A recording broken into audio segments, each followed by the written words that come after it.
Mari kita sama-sama nyanyikan satu pujian, sungguh besar setiamu. Amin.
Haleluya. Amin. Terima kasih. Pagi hari ini kita akan bersuka cita untuk menyenangkan hati Tuhan. Mari kita akan nyanyikan satu pujian. Satukanlah hati kami.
Mari tinggikan nama Tuhan.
dan kami boleh mengalir dalam setiap kehendak dan rencana-Mu.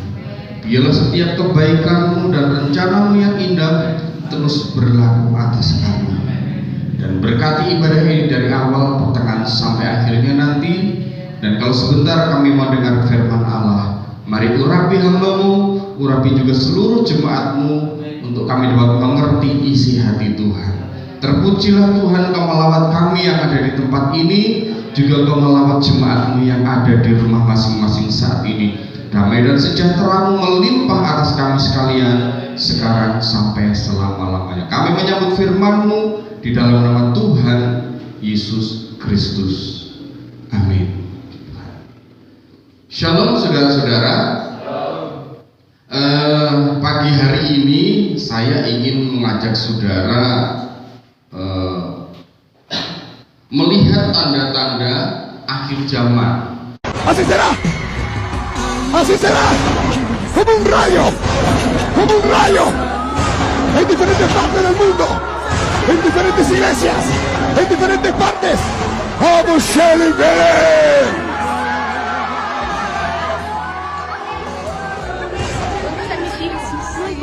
En el avión, en la calle, en el trabajo, así será, en un abrir y cerrar de ojos, ante la cara de todos, la iglesia se quedará vacía, se quedarán los hipócritas, se quedarán los mentirosos, se quedarán los chismosos, se quedarán los falsos, gritarán, llorarán. ¿Cuántas veces se le habló? ¿Cuántas veces se le predicó, se le decía, Cristo viene, Cristo viene, Cristo viene? Iban a la iglesia con la Biblia, pero eran mentirosos. Iban a la iglesia, pero eran falsos. No les daba la gana de arrepentirse. ¿Cuántas veces le hablaron? ¿Cuántas veces? Y ahora gritan, ahora lloran. Dice, el pastor estaba predicando. ¿Qué pasó? Desapareció el pastor, desaparecieron los hermanos. ¿Dónde está? Oye, tantas veces se habló que Cristo venía, decían que venía, y ahora ya vino, se ha cumplido. Y aunque corran, aunque lloren, se tirarán al altar, dirán, Señor, ¿por qué? ¿Por qué me he quedado? ¿Por qué? Desaparecerán los niños del brazo de la madre. Yo no tenía mi bebito acá. Cristo vino, solamente una voz. Cristo vino, una voz que le va a decir, Cristo vino, vino Cristo. ¿Cuántas veces te hablaron? ¿De cuántas maneras te hablaron? Ahora van a decir, pero no puede ser, sucedió. El pastor estaba predicando, el pastor estaba hablando de quedar. En el avión desaparecen los pilotos. Hermano, el avión se queda sin gente, explota.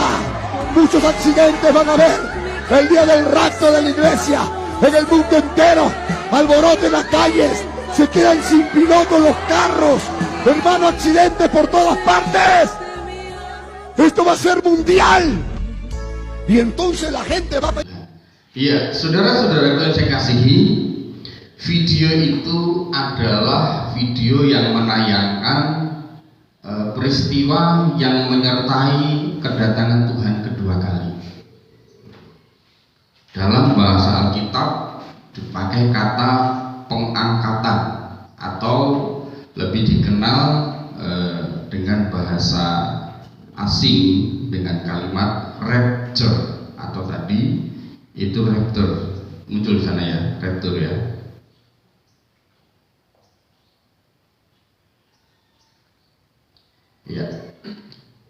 Ya, ini saudaraku adalah ketika kita tadi melihat ada seorang yang sedang berkhotbah, tiba-tiba tubuhnya lenyap.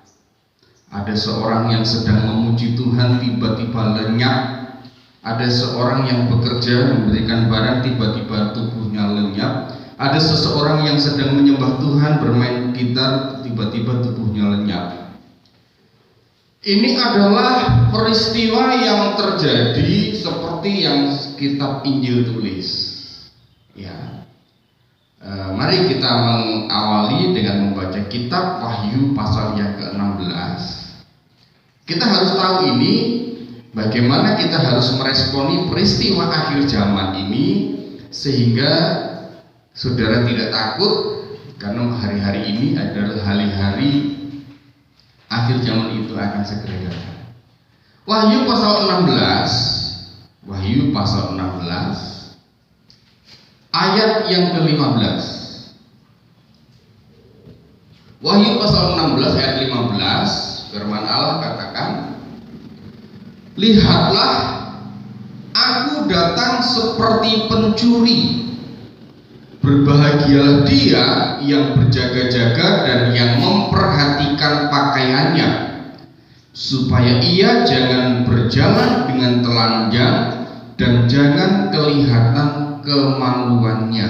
Iya, saudara-saudaraku yang saya kasihi, kedatangan Tuhan kedua kali, atau mungkin buat orang lain pakai istilah kiamat, itu bagi semua orang itu menjadi rahasia.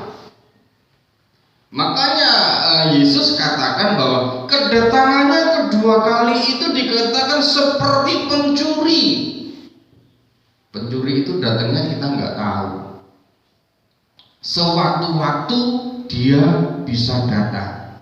Tetapi saudaraku, buat kita orang yang percaya kepada Yesus, orang yang memiliki hubungan yang karib dengan Tuhan, ada rahasia-rahasia yang Tuhan singkapkan buat saudara dan saya. Amin. Sehingga kedatangan Tuhan itu tidak seperti pencuri buat kita, karena kita selalu berjaga-jaga. 1 Korintus pasal yang ke-15, mari kita lihat 1 Korintus pasal yang ke-15 ayat yang ke-50. 1 Korintus 15 ayat 50 sampai 54. Saudara-saudara, inilah yang hendak kukatakan kepadamu, yaitu bahwa daging dan darah tidak mendapat bagian dalam kerajaan Allah, dan bahwa yang binasa tidak mendapat bagian dalam apa yang tidak binasa. Sesungguhnya aku menyatakan kepadamu suatu rahasia. Kita tidak akan mati semuanya, tetapi kita semuanya akan diubah dalam sekejap mata, pada waktu bunyi nafiri yang terakhir. Sebab nafiri akan berbunyi, dan orang-orang mati akan dibangkitkan dalam keadaan yang tidak dapat binasa, dan kita semua akan diubah. Karena yang dapat binasa ini harus mengenakan yang tidak dapat binasa, dan yang dapat mati ini harus mengenakan yang tidak dapat mati.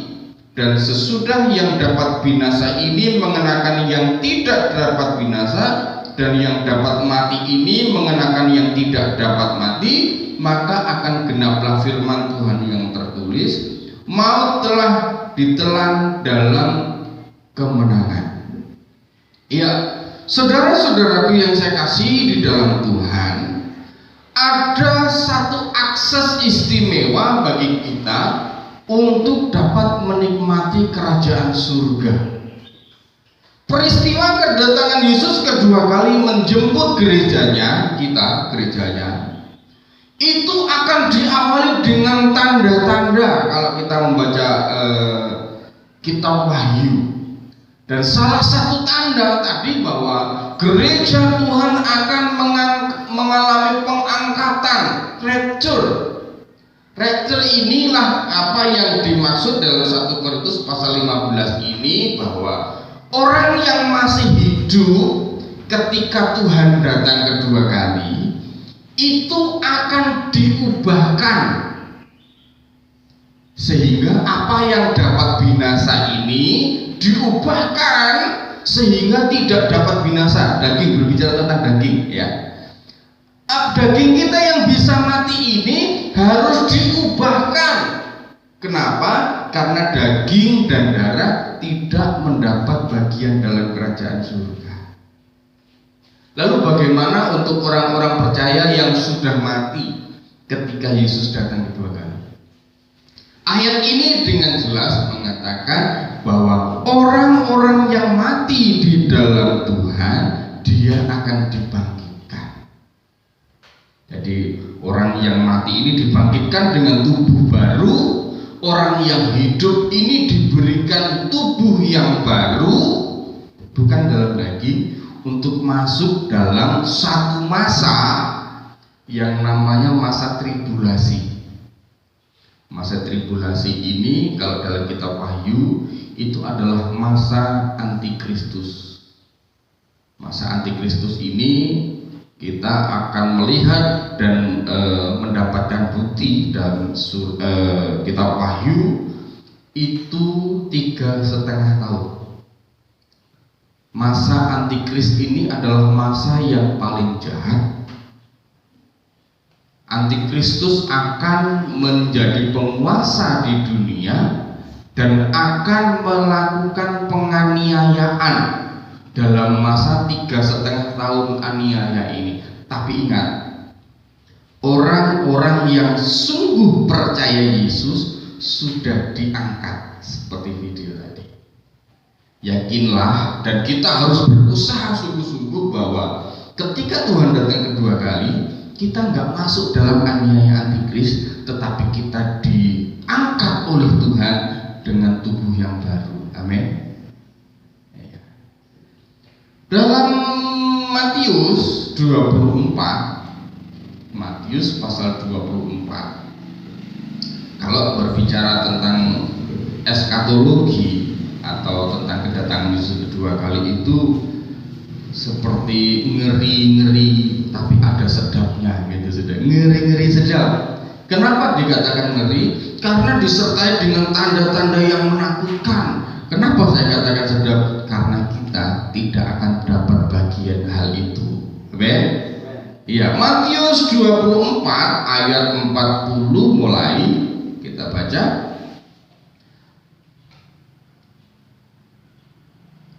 Pada waktu itu kalau ada 2 orang di ladang, ini maksudnya peristiwa pada waktu rapture ya, pengangkatan.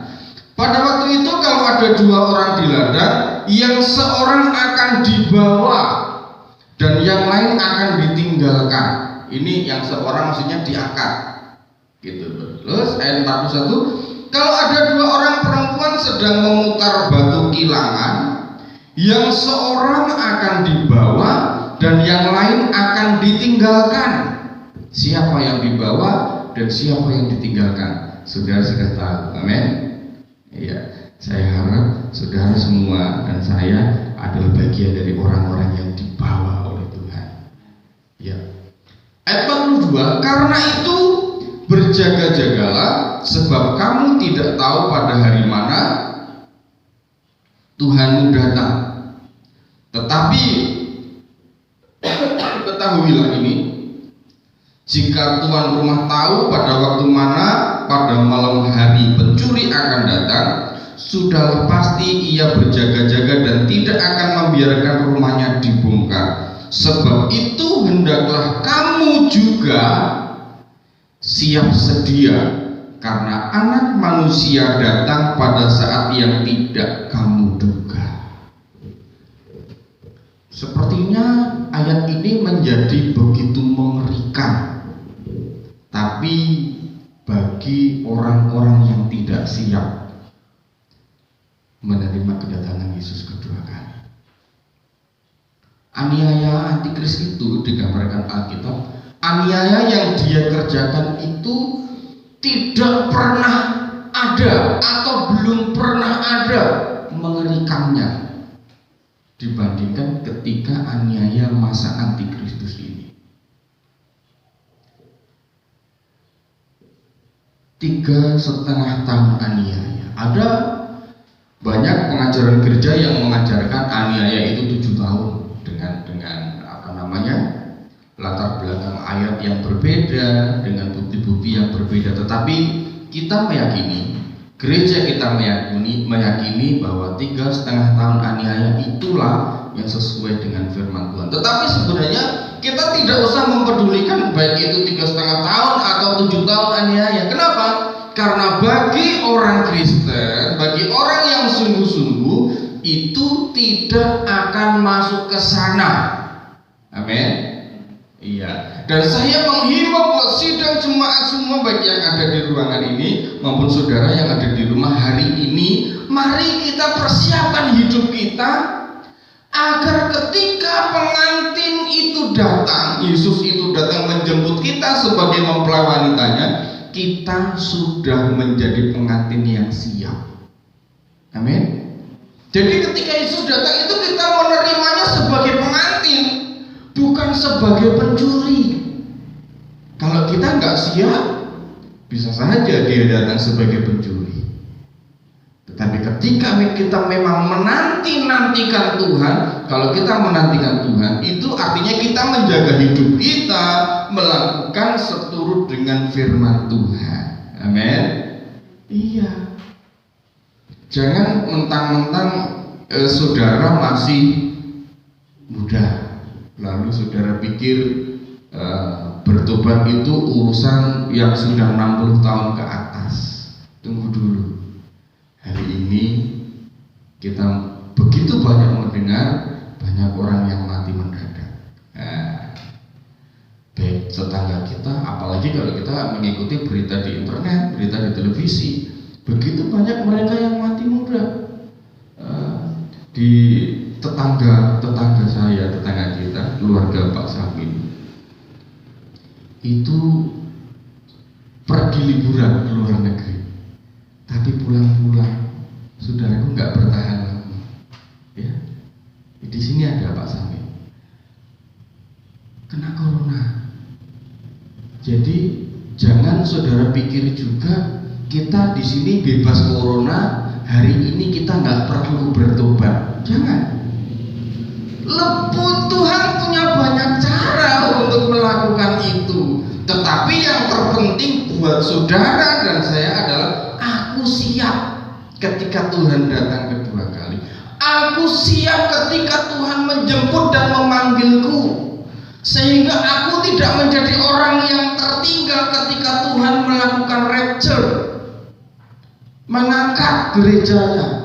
Kata mengangkat tadi dalam 1 Korintus pasal 15 ayat 50 itu yang seorang diangkat atau yang seorang diambil itu pakai kata paralambano dalam bahasa aslinya. Kata ini sebenarnya mengangkat, memindahkan, tapi sifatnya secara horizontal. Horizontal itu begini. Kalau begini itu vertikal. Artinya begini, kalau kita mempelajari kitab Wahyu tadi, gereja Tuhan itu diangkat untuk disingkirkan ke suatu tempat yang di sana antikristus dan iblis tidak dapat menjangkau orang percaya. Jadi ada dalam perlindungan Tuhan secara khusus, itu hanya berlaku buat orang yang percaya. Orang yang selalu siap sedia menantikan kedatangan Tuhan. Kalau kita menantikan kedatangan Tuhan, tentu kita yakin bahwa kita sudah melakukan hidup kita seturut dengan firman Tuhan. Tapi biasanya kalau kita belum siap, itu akan berusaha tunggu, jangan datang dulu. Biasanya kan begitu. Tapi hendaklah mulai saat ini kita persiapkan hidup kita. Kita tidak tahu Tuhan akan datang kapan, atau kita tidak tahu Tuhan akan panggil kita kapan. Tapi ketika kita siap, roh, jiwa, dan tubuh kita siap, maka Tuhan pasti melakukan yang terbaik pada saatnya. Amin. Sekali lagi, saya tidak sedang menakut-nakuti saudara. Di kalangan gereja kita, GPDI pusat di Keramat dan Ketapang, itu jinglenya ketika masuk ibadah online di YouTube-nya itu lagunya begini. Zaman sekarang berjagalah, lihat dunia bergelora, kedengaran sini sana banyak kabar menggemparkan. Berlindunglah dalam sabda Allah.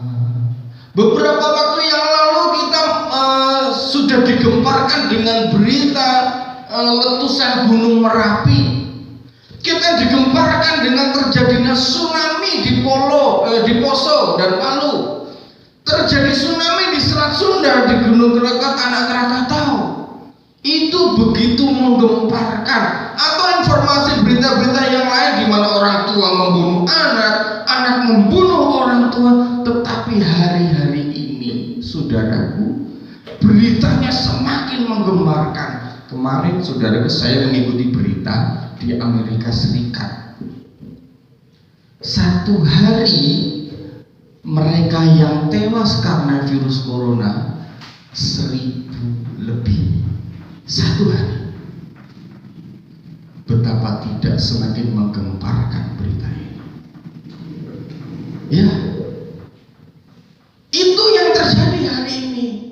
Semakin menggemparkan, tetapi ada pesan: berlindunglah dalam sabda Allah.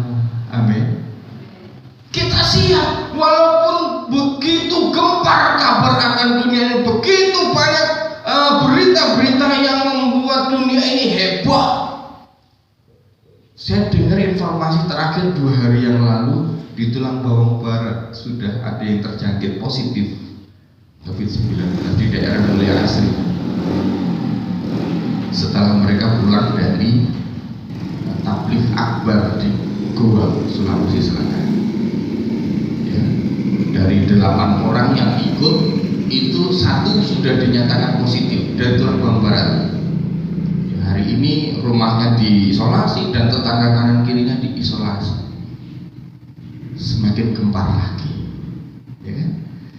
Kita tidak usah bayangkan kalau satu saat di gedung Meneng ini kemudian ada informasi 1 saja positif, semakin menggemparkan.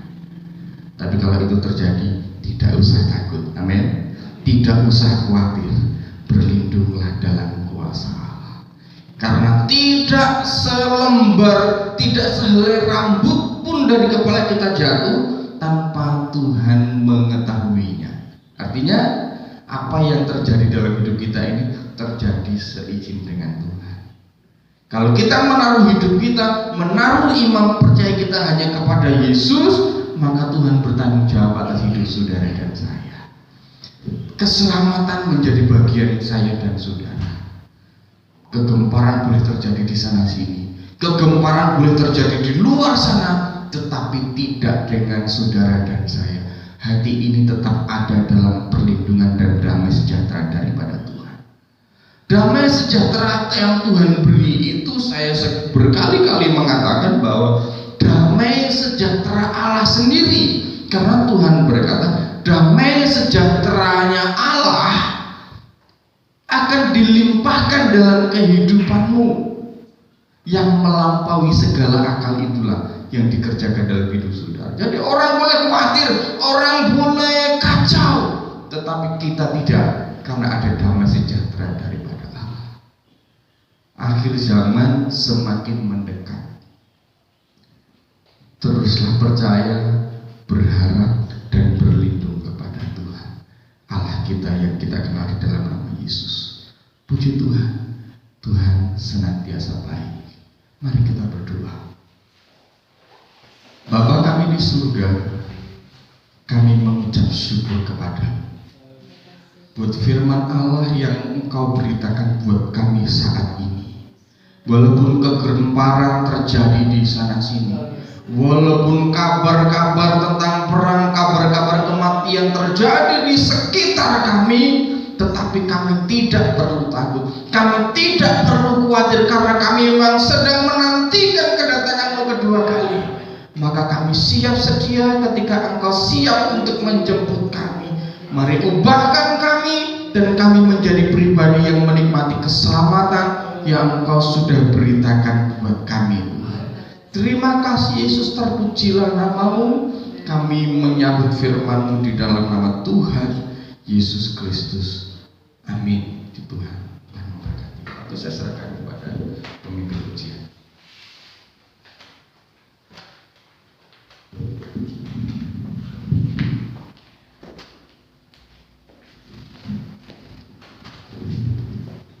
Terima kasih firman Tuhan pada hari ini yang sungguh luar biasa.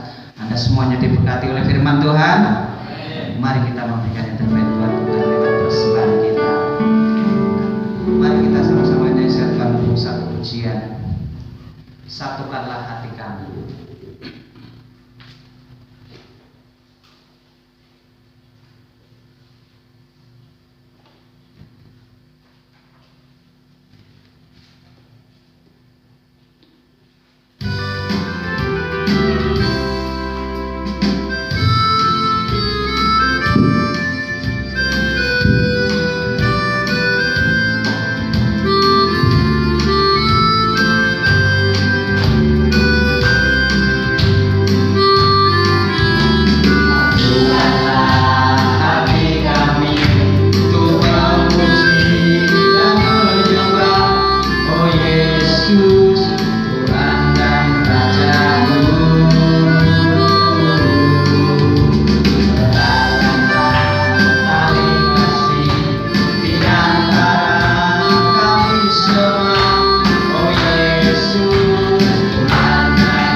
Saudara-saudaraku yang kekasih, pulanglah, bawalah anugerah damai sejahtera dari Allah Bapa, kasih sayang dan kecintaan dari putranya yang tunggal, serta penghiburan dan kekuatan dalam persekutuan Allah Roh Kudus menyertai engkau senantiasa mulai hari ini sampai Maranatha. Tuhan datang kedua kali. Terimalah berkat di dalam nama Tuhan Yesus Kristus. Haleluya.